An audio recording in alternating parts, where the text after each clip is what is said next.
Hey, good afternoon, Knicks fans. Just wanted to recap tonight's game or today's game. The Knicks played the Detroit Pistons. During the pregame analysis, we did say the Knicks were supposed to win this game, and they were able to pull it out. Although the Detroit Pistons are a much better team than they were before, and Cade Cunningham, he played this time around for this third game, and down the stretch, he was able to get them some buckets when they really needed it. He's a really good playmaker. So hats off to the Detroit Pistons. They're actually a very good, in my opinion, I think they're a pretty good team. They're up and coming. They're really young, but Cade knows how to play. Seems like he really does know how to play. And then I think they just got to tighten up a little more on the defensive end. They actually did a pretty decent job against us today on the defensive end, although the Knicks are just a bad or poor offensive team. But they did a good enough job to win the game. It's just they weren't able to really close out possession, so they struggled rebounding against us, just like most other teams do. And also, we were a lot more aggressive going to the hole, so we got to the free throw line a lot more. And so they made only 16 free throws, and we made 23. We attempted 29, and they only attempted 18. And so that's pretty much it. So this is another game. So the last four victories that we've had, three out of the last four victories, the team that we played against, actually was more efficient than we were from the field. This game we shot 40%, and they shot almost 46% from the field, and we still was able to win this game and pull it out. Like I said, the reason why was number one, offensive rebound. We got some second chance points, which really helped out a lot. Number two, we were more aggressive. We got to the free throw line a lot more than they did. And then the third thing was three-point shooting. Although both of us shot terrible from the three-point line, we only shot 32%. They shot 27%, actually a lot worse than we shot. But we made five more three-pointers than they did. We made 13, they made 8. And so those were essentially the differences in this game. And we're going to basically, with that being said, just wanted to go over this game overall. Want to go over our individual players to see how they performed and which guys had the biggest impact on this game. So we're going to highlight some notable offensive performances for the players on our team on the New York Knicks, and we're going to start with Julius Randle and R.J. Barrett and Julius Randle. Both of them actually shot the exact same percentage, and they basically shot 38.9% from the field. Wasn't a very good efficient game from either one of them. The offense just didn't look very good when both of them were on the court at the same time. Even when Julius was on the court by himself, it didn't look that great. When R.J. Barrett was in there with the second team, it looked okay. But however, overall, both of them have been struggling from the field. They've been struggling with efficiency again. Mitch Robinson, he was only 1 of 3 from the field. That's pretty rare. I don't know if I can remember the last time Mitch Robinson shot 33% from the field. However, that's what happened today. Evan Fournier, 4 of 12, only 33%. Alec Burke, 4 of 6. Emmanuel Quickly, 6 of 15. Emmanuel Quickly started off the game really hot, did really well early on, but then really cooled off in the second half. But overall, still had a really good game, pretty good floor game, was able to get a lot of his teammates involved. Jericho Sims, only 1 of 1. Obi Toppin, 4 of 6, but he only played about 16 minutes, I think. And so, now Julius Randle today was back in the lineup, and he was back pretty much on the bench. As you see from this highlight, I mean, this guy, I just don't understand why people don't think he's, he's that good, or why some people think he's a bust. I think he's a special player, and he just needs a lot more time. And now we're even seeing that he can put the ball on the floor. Before, a lot of people were saying, "Oh, he needs a point guard. He's nothing without a point guard." And I don't totally agree with that. I think he is a player that can actually put the ball on the floor, and we're really starting to see that. If you see, there's one play you see this one play. Basically, I mean, there wasn't defense was horrible, and there was a lane there. But however, the fact him being able to put the ball on the floor, get through traffic, and give that kind of dunk on a half court set. I mean, that's very impressive. And so, well, enough about Obi Toppin. Let's move on to the rest of the squad here. And so Emmanuel Quickly We already went over him. He shot 40%. Jericho Sims 1 of 1. Miles McBride 0 of 6. Really struggled today shooting the ball. Really can't wait until he get a lot more comfortable and and starts to contribute more on the offensive end. I think it's only a matter of time with Miles McBride, in my opinion. But however, we'll see. We'll see how long it takes. Okay, we're gonna move on to. We're not really gonna highlight the free throw. The only thing we're gonna highlight about the free throw is R.J. Barrett. Only got to the line 7 times. Normally he's been getting to the line 8 times and above, but 7 times today, which is fine. Julius was 8 times, but only shot 50%. However, we're not gonna dwell on that too much because that's not the biggest predictor of this. Well, today was actually had a big impact on the game actually. However, we're just going to move on because there's other stats we really want to take a look at. So the next ones were rebounding that we really want to take a look at. R.J. Barrett, 7 rebounds to defensive rebound, 9 rebounds overall. Julius with 7 rebounds overall for defensive. Mitchell Robinson, 9 rebounds, 4 offensive rebounds for Mitchell Robinson. So this is where we get a lot of our second-hand points, and this is where we're killing a lot of teams. And this is actually one of the reasons why we're winning these games. A lot of these games lately, one of the major factors is the offensive rebound, and because we have Mitchell Robinson, he's really difficult to keep off the bars, and also he does give opportunities to other team members when he's on the floor because the other opposing team are so busy trying to keep him off the glass. I think sometimes it does help other team members get some offensive rebounds as well. And so in terms of point production, R.J. Barrett led the way with 21 points. Julius was 20 points. Alec Burke had 18. Manu quickly had 18 as well. Evan Fournier only had 11. Obi only had 10 points, although he was very efficient on his 10 points. Obi Toppin did shoot 66%, almost 67% from the field today. And so that was a good thing, right? And so that was pretty much it, right? And so now we want to go over to basically look at defensive performances from each of our individual players. And so this is where we're able to separate who had the biggest impact on the team and who's more of a drag on the team. And so over here we have R.J. Barrett. He allowed 62% shooting. So he contested 13 shots, and the opponent made 8 field goals against him. Julius Randle, the opposing team, his matchup basically went 9 of 13 for 69%. Mitchell Robinson, his matchup went 3 of 9, 33%. Fournier matchup went 2 of 9 for 22%. Alec Burke's matchup was 3 of 8, 37%. Manu quickly, no surprise there. Matchup went 1 of 4, 25%. Jericho Sims struggled a little today, 6 of 9. His matchup went 6 of 9 for 66.67%, almost 67%. Obi Toppin's matchups were 3 of 10 combined for 30%.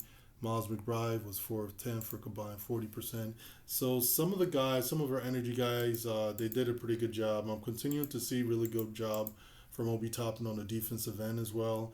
Like I said, this whole year he's been pretty solid. He does struggle against power forwards that are very shifty. They can actually go off the dribble really well. And so, but however, if you actually think about it, there's not a lot of power forwards like that in the league. So he's actually in a really good spot being a power forward. And the fact that he's been working on the defensive end, he seems to have worked hard on it. I mean, he still has a lot of improvements to make. But, you're liking what you're seeing from Obi. And I think he needs started minutes because started minutes exposes some of the issues he has on the defensive end. And I think the more they can play him against starters, the more the team and the front office can see what he has to offer on the defensive end. And also so he can work on some of those things. Like I said, some of the things I've noticed with him, like from the previous game, was it's sometimes I just don't feel he does a good enough job making an attempt or trying to attempt into to block shots sometimes, depending on who he's guarding. Not really depending on who he's guarding. I think it depends on the opposition. If there's a lot of very fast players around him and he's trying to keep it, stay in front of very fast players, obviously he struggles with speed a little bit. And so I feel like he tends to get flustered, and so he's not very effective at contesting shots sometimes, especially when he's dealing with a lot of speed on the offensive side. And so, but that's pretty much it for him. What I have to say as far as his defense. But today it was pretty good. And so now we're going to look at the field goal differentials for each of these players, and also I want to look at the net point production, right? And so basically, R.J. Barrett, his matchups was 22% more efficient than he was.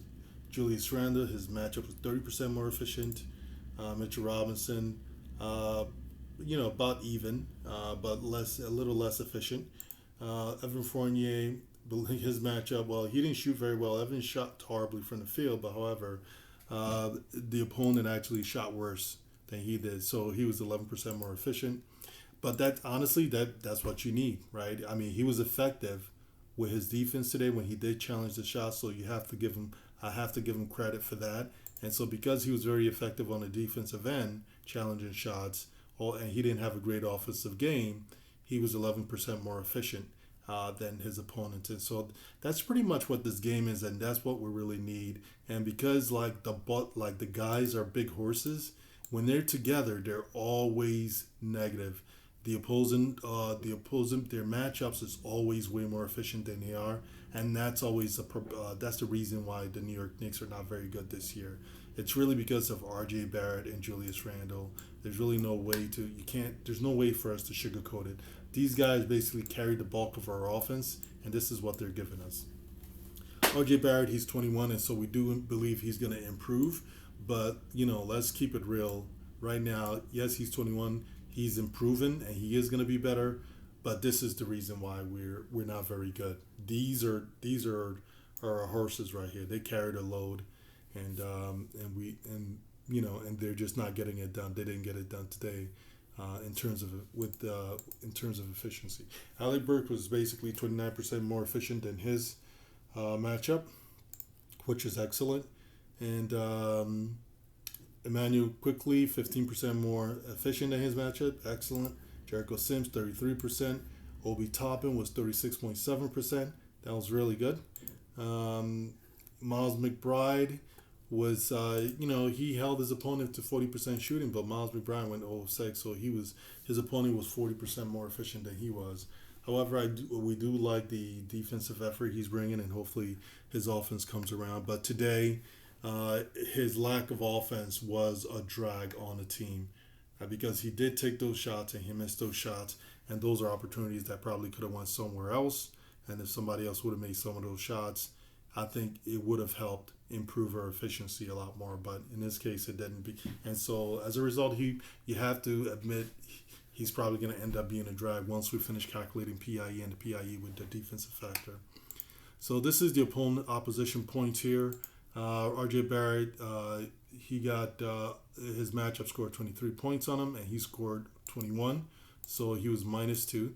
Julius Randle, opposition, scored 24 points on him. He scored 20, so he was -4. So our two top guns lost their matchups. Mitch Robinson, opposition, scored 6 points against him. So I guess Mitch Robinson only scored 4 points. He lost his matchup by 2 points. But we'll see what that means in the end. Evan Fournier, opposition, scored 10 points. He scored 11 points, so he won his matchup by 1 point. So he won the efficiency battle and the point battle. And so he was not a drag on the team today. And so Alec Burke's opposition scored 9 points. He scored 18 points. He won the efficiency battle. He also won the points battle. And so he was +9. And was more efficient by 30%. So he won his matchups today. Emmanuel quickly, plus he basically, opposition scored 2 points. He scored 18 points. So his net point production was 16. So he won his matchup by 16 points. And plus he was 15% more efficient. Have a feeling he's going to be the biggest impact player on the team again. He's been basically top 3 for over, I want to say, a couple of weeks now. Jericho Sims, opposition scored 14 points. He only scored 2, so he lost by 12 points. Obi Toppin, opposition scored 6 points. He scored 10 points, so he was +4. and also he was more efficient. So he won his matchup on the efficiency side, also on the production side in terms of point production. Miles McBride, opposition scored 8, he scored 0, so he lost his matchup by 8 points and also was less efficient than his matchup, right? And so this is field goal differential here, and so these two guys are top guns, and so basically. The opposition made 8 field goals on R.J. Barrett and 9 field goals on Julius Randle. And both of these guys only made 7 field goals, essentially. So that's why they're -1 and -2 here. And so that was kind of like the biggest one to really highlight. And if you look down here, they actually made 5 more field goals than we did. So they made 30. I think the Pistons went like 39 of 85, and we were 34 of 85. So they were more efficient. And and we were less efficient than they were, but somehow we were able to pull out the game. Of course, we discussed, and you guys already know how we were able to pull out the game. And so now we're looking at the PIE here. That's player impact estimate, and this estimate here is essentially it factors in the offensive performance and also factors in some small parts of defenses. It factors in defensive rebound, factors in steals, right, and block shots, but it doesn't factor in basically how well do you play defense against your matchup and how well did you perform defensively against your matchup. And so that's why the score between this PIE and the PIE with the defensive factor is different. But first of all, let's basically rank our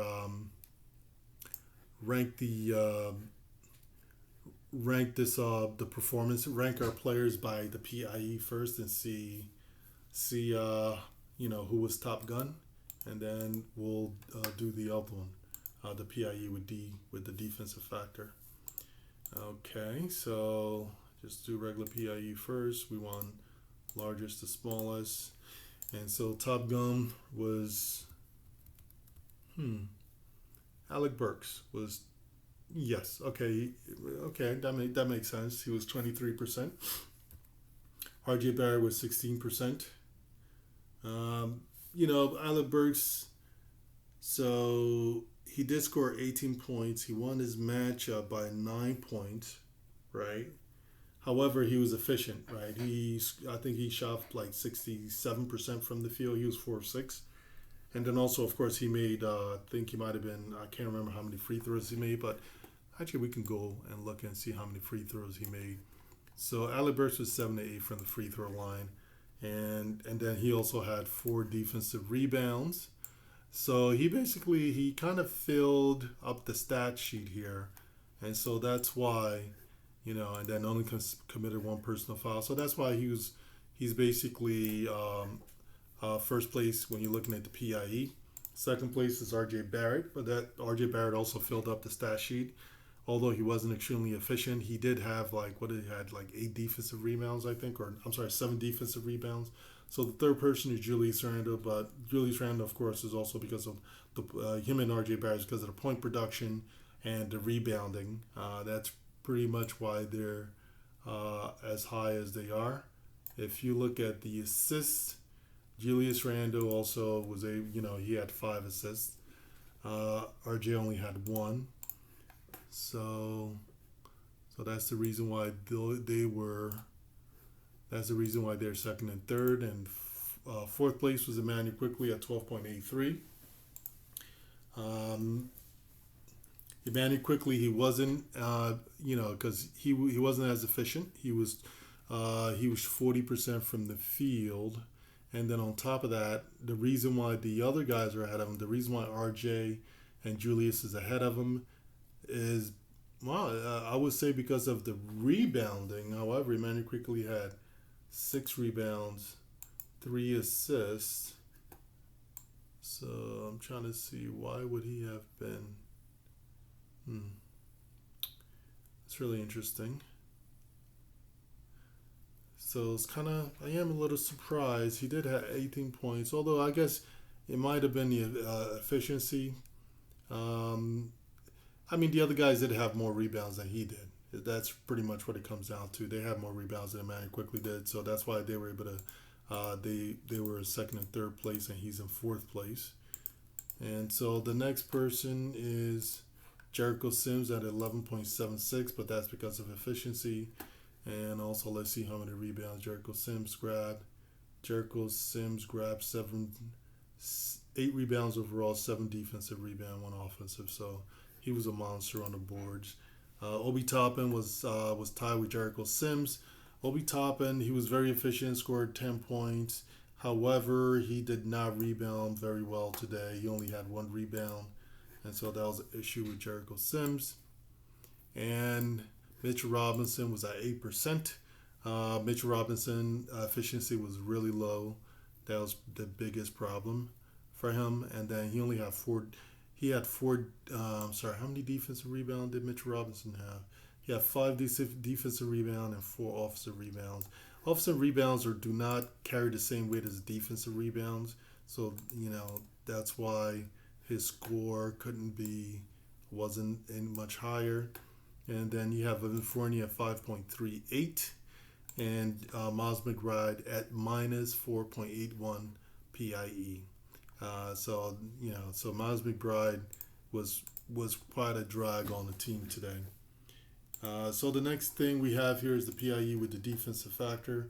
So let's take another look at do another rank to see what happens now when we basically factor in each player's defensive effort and see who ends up leading the squad. And of course, what do we have here? Emmanuel Quickly was top gun with 36.46, and that was because of his, he played pretty solid defense. He allowed for 25% shooting, although he only challenged for 4 field goals. But we all know Emmanuel Quickly is a really good, probably the most consistent perimeter defender we've had on this team this year, and so he showed that again today. And so he was first place with 36.46. Alec Burke was second with 35.46. That's because Alec Burke's defense was really good as well. He only allowed 37.5% shooting, and he shot about 67%. And so that's the reason why he's ranked so high here. And also, I think he had about 5 rebounds or something like that. Obi Toppin was third place at 17.68, and that was because of his defensive effort. That's the reason why he moves up to third place. RJ Barrett, fourth place. And he struggled on defense. That's pretty much why he moved down from second to fourth place. And then also, it's pretty much his defense. That's why he moved down from second to fourth place. He allowed 61% shooting. The opposition shot basically almost 62% against him. At least his matchups, combination of all of his matchups, shot 62% against him. Julius Randle was number 5, and of course because his defense as well. His opposition, his matchups, combination of his matchups shot 69% against him. And Evan Fournier was 8.84. The issue, his efficiency was really low. Defense was good today. But that was pretty much it. Mitch Robinson, he was 3.87. And, he was pretty much even in terms of efficiency. And but in terms of point production, he was -2. And so that's why he was ranked so low. Jericho Sims, he lost his. The reason why he's minus right now is because he lost his matchups. Basically the opposition number one, they were very efficient against him. Opposition shot like 67%, and although Jericho Sims shot 100%, but it was only a 1 field goal. He was 1 of 1 from the field. And so his point production was he only had 2 points. Opposition scored 14 points against him. And so that's why he was a drag. And of course also Mcbride, he was 0 and so that's why he was also a drag on the team today. And so we won this game by 2 points. And these are all the players. And this is the impact that they had on the game today. Let me know what you think about this. Let me know if you what you think about the individual performances. Let me know who you thought was the best performer in this game or who had the highest impact on the game. Please comment below, like, and subscribe. I'll be more than happy to respond. Thank you.